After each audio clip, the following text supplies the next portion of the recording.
Jadi di sini kami akan membahas tentang konflik-konflik bersenjata yang akan dibahas bersama tentang Brimob. Hai, mau tahu selanjutnya gimana? Simak videonya. Bye-bye.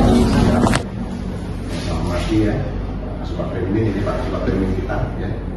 Adik-adik sekalian, selamat datang ya, di Markas Brimob. Saya selaku mewakili Komandan Satuan dalam hal ini, jabatan saya Kabak Kasubag Brimob. Beliau Kasubag Remimin saya sampaikan tadi. Jadi untuk di Brimob ini sedikit saya kasih gambaran ya, ada dua yang membantu Komandan Satuan dalam bidang operasional sama dalam bidang pembinaan. Operasional saya Kabak Kepala Bagian Operasi, Kasubag Remimin Kepala Sub Bagian Perencanaan dan Administrasi. Ini Pak David. Jadi nanti silakan adik-adik sekalian ya bisa bertanya apa yang menjadi bahan untuk didiskusikan, silakan nanti rencananya sebagai pembuka. Sekali lagi selamat datang ya kepada adik-adik semuanya. Ini dalam rangka tugas kuliah ya di UGD dari Fakultas Hukuman Militer ya. Sebenarnya kalau saya lihat memang humaniternya perang ya sebenarnya itu sih, tapi nggak apa-apa, sama aja. Juga ada kegiatan-kegiatan dalam hal ini tapi lebih tepatnya POM sebenarnya, polisi militer. Di situ kan ada, disitulah untuk pengadilan apabila seorang tentara ya, dalam situasi perang atau situasi apapun mereka yang mengadili.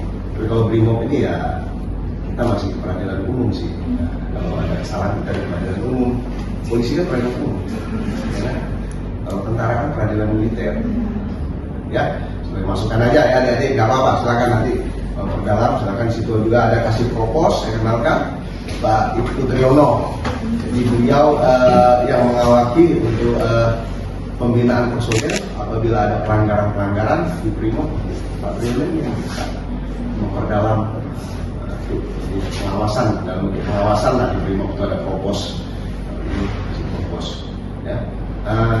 Itu mungkin dari saya ya adik-adik sekalian, nanti bisa diperdalam oleh Kasubag Remimin. Mungkin karena saya ada kegiatan juga, mohon maaf ya saya nggak bisa menemani adik-adik semua ya. Silakan apa yang dibutuhkan nanti dari Kasubag Remimin, dari kasih propos adik-adik bisa tanyakan ya. Mungkin itu ya, saya akhiri. Oke, ya baik ya, kita mulai ya. Assalamualaikum warahmatullahi wabarakatuh. Yang terhormat adik-adik sekalian dari Universitas mana? Maka itu saya ucapkan terima kasih sudah datang ke Makobrimob dalam rangka melanjutkan perkuliahan. Sekali lagi terima kasih sudah datang ke sini, dengan senang hati kami terima. Nanti dalam kegiatan ini kita akan diskusi ya terkait masalah konflik-konflik atau hal-hal lain yang perlu ditanyakan.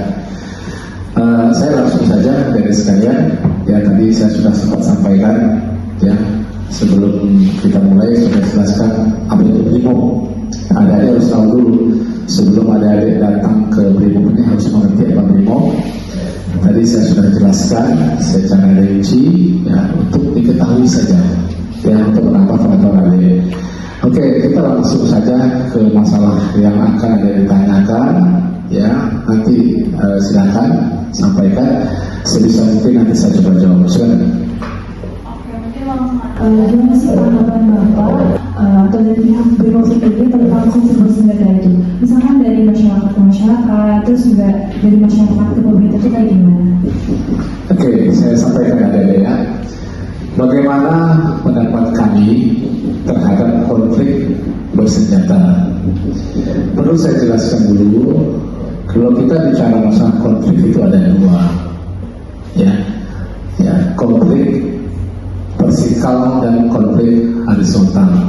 Kalau konflik bersenjata artinya konflik yang menggunakan senjata. Ya, kemudian bagaimana tanggapannya? Ya. Sesuai dengan tugas fungsi Brimob, salah satunya adalah menangani gangguan keamanan kriminal tingkat tinggi. Salah satunya adalah menggunakan senjata. Tentunya pasti pasti akan direspon langsung oleh Brimob. Hanya saja perlu saya sampaikan, ya, terkait yang mengendalikan di lapangan itu harus ada perintah dari Kapolda kalau di tingkat provinsi. Kemudian bila lokasinya itu ada di luar provinsi, itu adalah menunggu perintah langsung dari Kapolri atau dari Kobrimob. Gitu ya. Itu terkait masalah tanggapan Brimob terhadap konflik bersenjata. Tetap kami harus Selanjutnya, tanggapi. peran Brimob ketika terjadi konflik bersenjata. Oke, yang kedua, peran Brimob ketika terjadi konflik bersenjata. Apa perannya? Sesuai dengan tugas kepolisian, yang salah satunya adalah memberikan perlindungan pengayoman kepada masyarakat.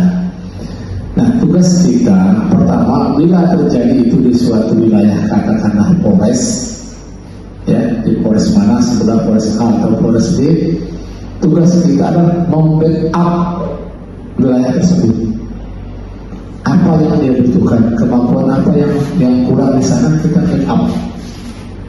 Ya, jadi kita langsung ke lokasinya, ya, sesuai dengan yang saya sampaikan, sudah ada perintah dari pimpinan, kemudian kita backup, ya, apa yang harus kita lakukan di sana, kita lihat dulu.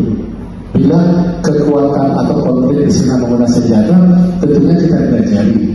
Sebelum kita bertindak, kita pelajari dulu, kita kirim intel kita ke sana, berapa kekuatannya, senjata apa saja yang dia gunakan, baru kita mempersiapkan untuk melakukan penggerebekan atau penangkapan. Selanjutnya, apakah langkah-langkah yang dilakukan Brimob untuk menjaga keamanan masyarakat ketika terjadi situasi konflik bersenjata?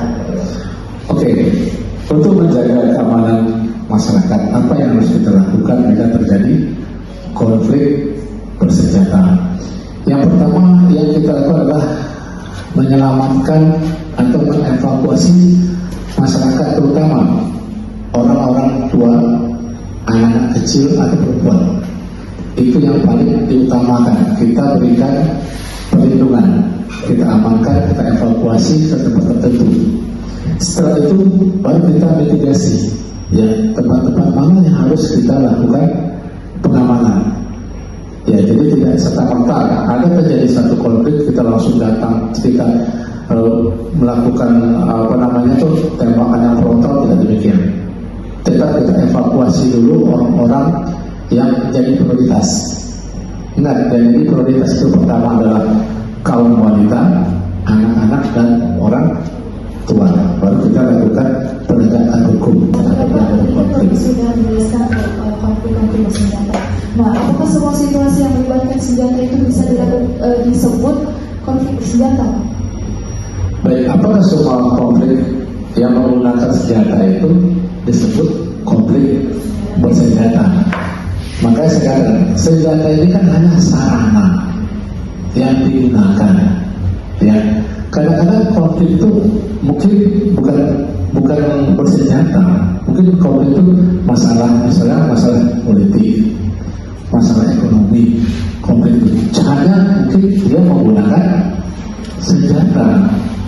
Jadi orang bilang konflik bersenjata, senjata sebenarnya hanya sarana yang digunakan.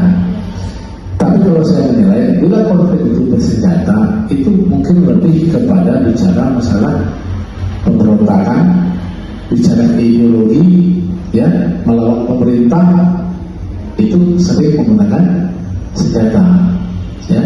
Jadi apakah semua konflik itu digunakan senjata? Ya, senjata itu hanya sarana yang digunakan. Ya, kalau konfliknya saya sampaikan tadi kan tergantung. Ya, bila konfliknya lebih kepada ingin merubah ideologi karena dia akan berhadapan dengan negara, akhirnya menggunakan senjata. Tapi kalau konflik itu lebih kepada ekonomi, politik, saya rasa ya jarang dia menggunakan senjata. Contoh ekonomi, orang tadi mungkin konfliknya malah konflik keluarga, gitu kan, tidak menggunakan senjata. Tapi karena mungkin konflik ini dia tujuannya ingin mengganti ideologi, ingin melawan pemerintahan yang sah, tentunya dia menggunakan senjata. Kenapa? Karena karena yang dihadapinya nanti juga aparat yang menggunakan senjata, begitu. Sudah datang ke sini untuk menuntut ilmu. Semoga apa yang saya sampaikan ya mudah-mudahan bisa bermanfaat kepada semua. Dan saya juga mohon maaf bila ada kata-kata saya mungkin yang kurang berkenan. Ya, semoga kita bisa bertemu lagi nanti setelah mendapat gelar sarjana.